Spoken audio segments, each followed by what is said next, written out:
to the 4th episode in our Airstream Carport series, or as we're calling it, our airport. Yes, remember, this is a metal truss building that will cover our Airstream while we build our house. Now, this is the 4th part in the series. Like you said, there are 3 videos before this. The first one is the planning and design video. The second is the concrete slab. And the third is putting the vertical columns into place. And that brings us to today. What are we doing today? Well, today we are putting the top metal trusses into place. Like we've said before, this is a metal truss building that has been custom designed and prefabricated. I said it. You got it. Yeah. Prefabricated by our friends over at Miracle Truss. They're super DIY friendly, and this particular step is really where we took their suggestions for how to put this building together, and we had to get a little creative. We did. So let's see what happened.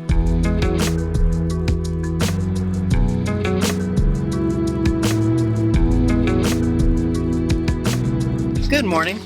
Good morning. Today is an eventful day already. We got a call this morning. My truck's broke. We can't make it. We're not going to put the trusses up. Should we give a little backstory on the whole let's crane do that. situation? Okay. So usually when you're putting up a building like this, you would rent what's called a telehandler. Basically, it's a big off-road vehicle with a large extending arm that goes up and down. And a bucket. Well, it usually has forklifts on it. And a bucket.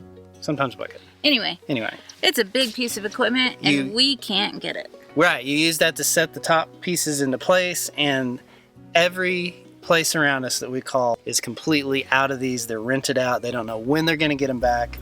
We thought we were going to have to wait a couple of months to even put this thing together because we couldn't find this equipment to rent. But we found our neighbor. He's like, I think we can make this work. So he had a crane truck, and he's going to bring it over this morning. And then it broke. And we thought, well, we're not doing it. And then we rented all this other equipment that we're going to need. And picking up the Scissorlift tomorrow, But then he just called back. He's got another truck. He may be able to use that. So fingers crossed. He's going to bring it over. We'll see how it goes. But before he comes over with that truck, we really need to install the X bracing on the bottom, middle bays. Or wind bracing. It has a few different names. X bracing or wind bracing. We'll be calling it either. Yeah, it's 2 large poles, essentially, with threads on the end. We're going to make sure that at least the bottom ones here are put on before he comes over, and that everything is that where will it help needs to be. Keep all the 4 columns on each side from shifting too much when we go to put the rafters on. Right, it'll strengthen everything and kind of sturdy it up. Let's just show you. Let's just do it. It's going to be easy. Yeah, like I told Jet. No problem, we'll do it real quick. And he laughed at me because he knows by now. He knows how it goes. It never is short.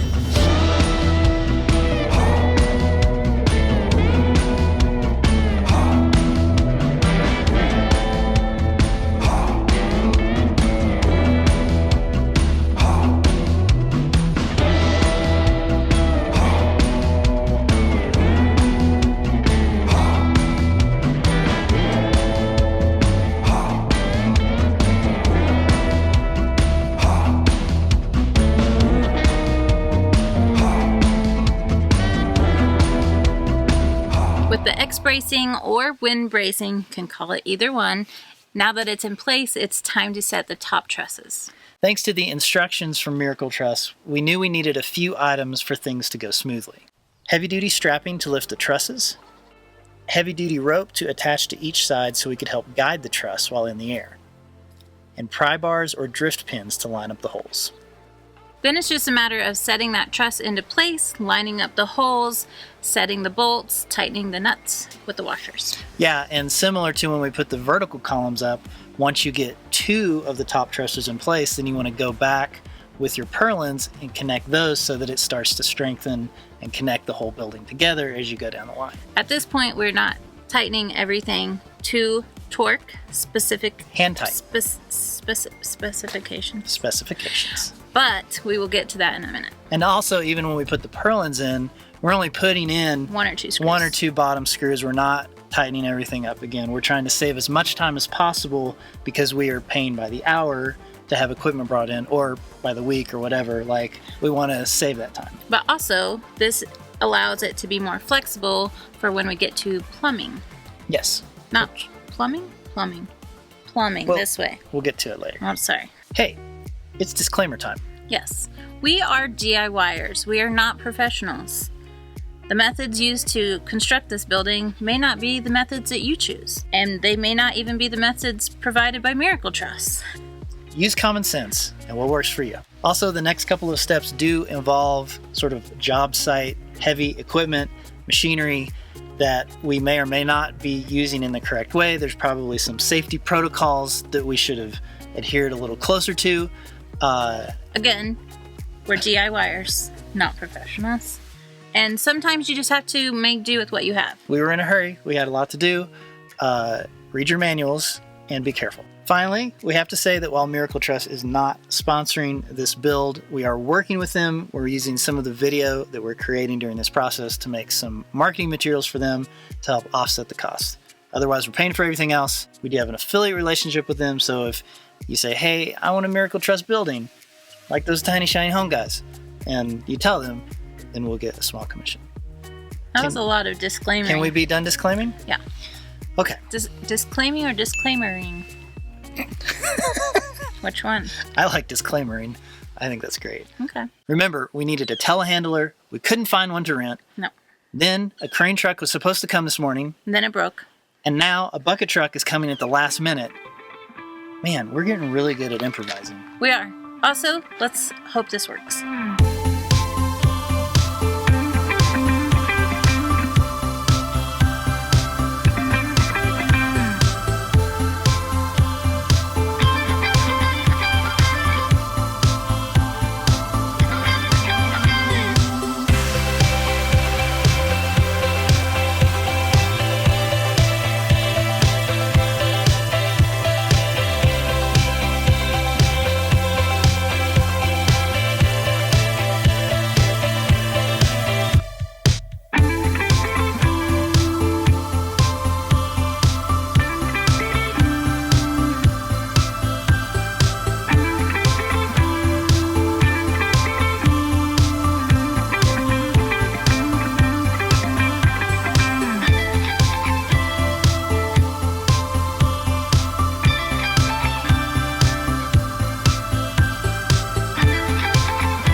Talk for just a minute about how fast this is going up. This is a strange feeling for us. We are not used to this. We're used to building with earth bags and it taking 3 months to get to a point like this. Not 2 days. No. Yeah. I like it. All in all, setting those top truss pieces in place only took like 2 to 3 hours. Yeah. We even had time to go to Talking Irons and get snacks and drinks. Which is always a good day. Yeah. Let's talk about safety. Okay. Because this was definitely one of the most dangerous things we've ever done, I think, building out here. Don't you think? Mm-hmm. Yeah. Lifting, how much do you think they weigh? 300, 400, 500 pounds? I think probably 3 or 4. Yeah. Of metal, way high up in the air. So we made sure that the straps we bought were really heavy duty. Mm-hmm. They were rated way over, what they actually weighed. And we made sure no one was standing under those trusses. Mm-hmm. Of course, I had to get under them, to get up there and bolt them in place. But I made it, I waited until the last possible minute to get up there. Yeah. Other than that, like hard hats? Should we have had hard hats? Steel-toed boots. I'm not sure how much a hard hat would help with a 500-pound metal truss. Yeah. I think you're kind of screwed either way. But it probably would have been good to have them. Yeah.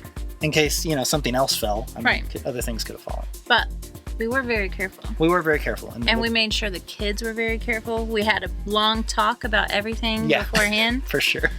I wish I'd have recorded that. Yeah, we should have. Anyway. Oh well. I will say, too, that the bucket truck actually worked really well for this installation. Yeah, I'm glad that the crane truck... I'm not glad for the guy that the crane truck broke, but I am glad for our project that we ended up using the bucket truck because he was able to maneuver it a lot more than he would have been able to with just the crane. Yeah, and this is on us. We really should have had that scissor lift here for this step. Yeah. Our scaffolding and our ladders did not reach up to the peak, and we really needed to install those purlins at the top to tie it all together. It would have made things a lot simpler. Yeah. But we still were able to get it done. We were, yeah. He was able to maneuver in there and help put those top purlins in for us. So now we know next time, have that scissor lift there earlier in the process. And we tried, it just, it didn't work out. So one last thing. Mm-hmm. I have to say that those drift pins 100% made a huge difference in putting these together. I don't know that you could have done it without them because when that top truss is setting on the columns, you really do need to make those fine-tune adjustments to be able to get that bolt through. And I'm really glad you bought those. You can't push it and then get the bolt. No. There's only so much you can do. They're pretty heavy. Yeah, it's very awkward. So definitely grab yourself some drift pins. It will make the job much easier. So tomorrow, I go pick up the scissor lift, speaking of. We're going to get working on leveling and squaring and plumbing everything and putting all the purlins in.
Immediately after you got back with the scissor lift, we got rained out. Of course. Monsoons of 2022. Thank you very much. Yeah.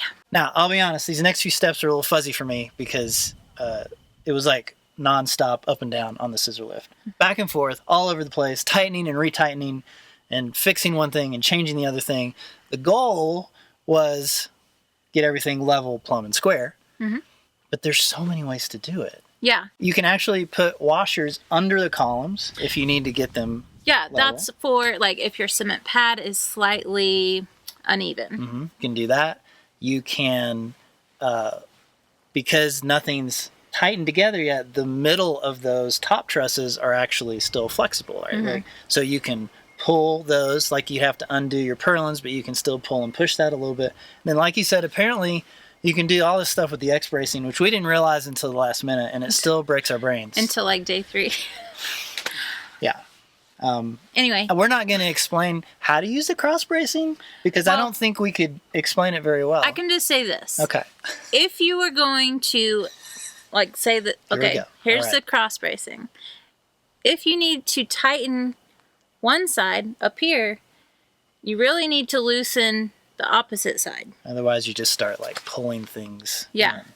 If you're going to tighten one side, loosen the opposite side. And it helps if you make a mark on the thread so you know how far you've moved too.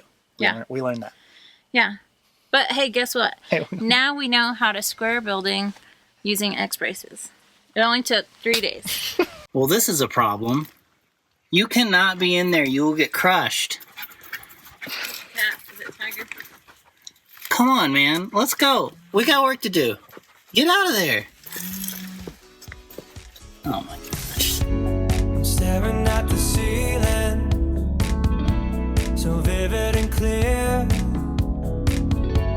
I don't need a crowd, I got your company. It's something that you do to me. You take me over. I'm stuck on your view and your clarity.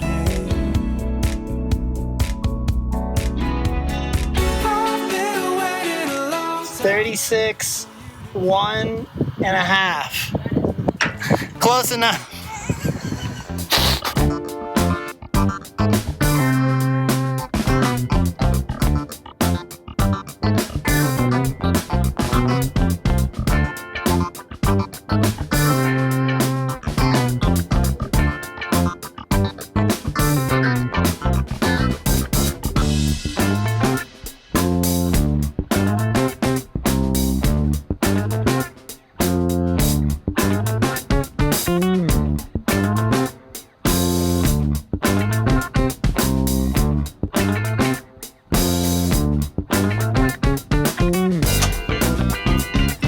Okay, we're working on getting this last truss. It needs to be pushed out just a little bit so that it's plumb. Guys, my safety measures for you. Nobody stands in this bay, because when we loosen these, some of these boards could fall. Also, don't stand on the outside of the building, because that's the board that will fall the easiest. So stay on the corner outside that way. Cool. Thumbs up. Okay.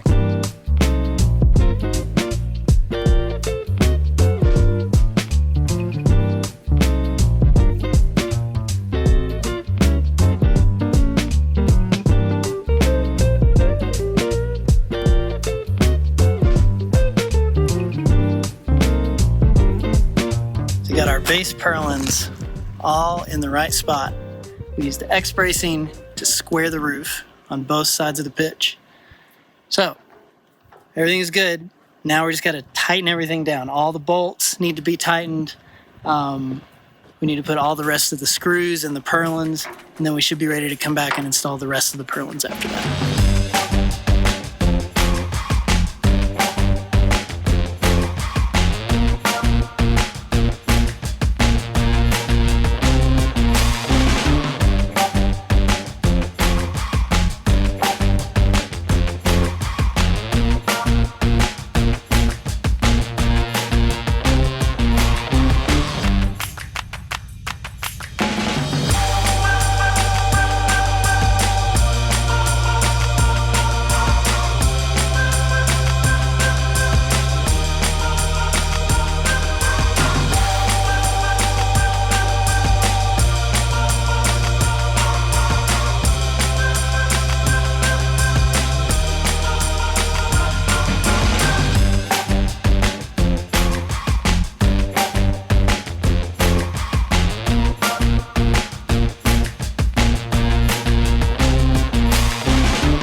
Finally got everything tightened up. So now we just have the rest of the purlins that we need to put in. Everyone else is gone today, so it's just me and Jet. Hey Jet. So he's gonna hand the boards up to me. I'm gonna put them in place, screw them in. Let's get it done.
time to put in the chord bracing. So these are angled brackets that they send you with some nuts and bolts. So we're gonna bolt one side in to the actual truss. There's already holes drilled for you.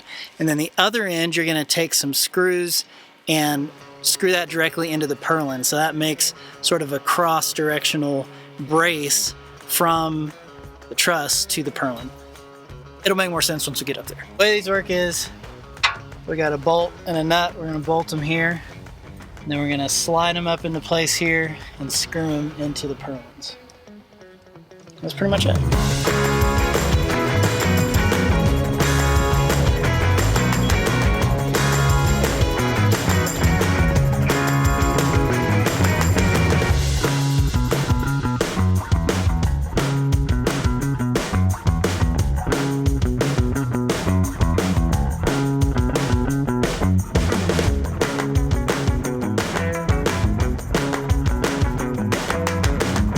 The only other thing about the chord bracing is that they need to alternate. So you can see that far one is on this side of the truss, then this one goes to the other side, and then this one is back on this side. So you just got to keep alternating on the middle ones. Obviously the end ones, they're all going to come in, but that's the other important thing, is you have to alternate these chord braces.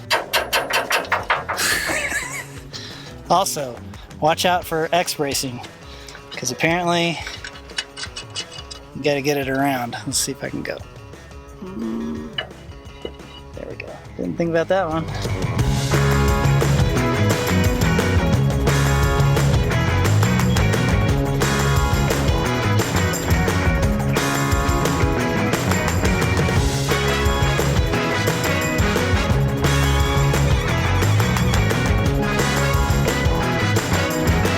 Okay, so much happened in this video. Let's do a little recap.